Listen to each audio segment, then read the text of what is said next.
Les nouvelles sont bonnes pour les associations et fédérations culturelles du Bénin qui célèbrent les journées mondiales et internationales dédiées à leur secteur.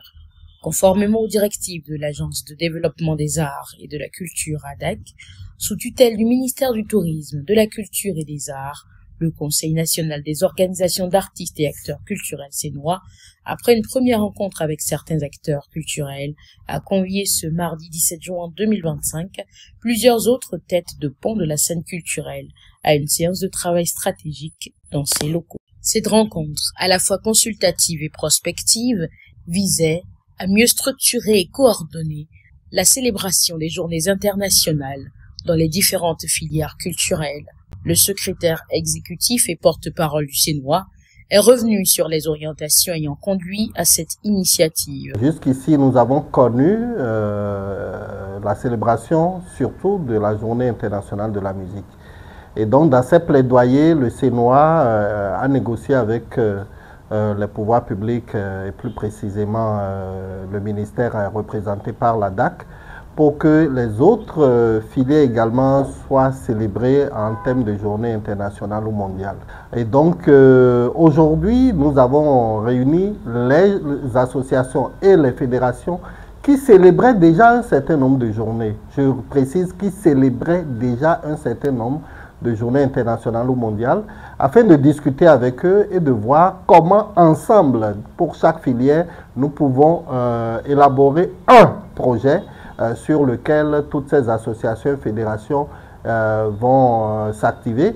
Le Sénois n'est que représentatif de ces acteurs-là, associations, fédérations, etc., qu'elles soient membres du Sénois ou pas. Dans une ambiance mêlant réticence, appréhension, rire et engagement, les participants ont unanimement salué l'initiative.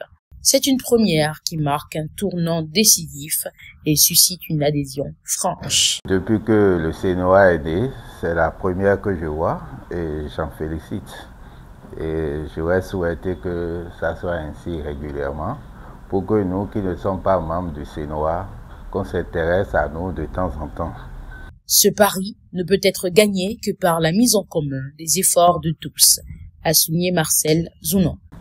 C'est le moment plus que jamais pour que les autorités à divers niveaux puissent saisir cette opportunité de la mise en commun des synergies du secteur de la culture pour faire de notre pays un havre de paix, un havre de développement, un havre de réjouissance pour que demain, notre patrimoine et notre culture puissent permettre de vendre la destination de notre pays à travers le tourisme. De cette séance ont émergé de belles perspectives. Elle pose les jalons d'une nouvelle ère pour les artistes et acteurs culturels dans leur diversité. La rencontre a pris fin sur une note de joie, de taquinerie, de fou rire et une photo de famille pour immortaliser le moment.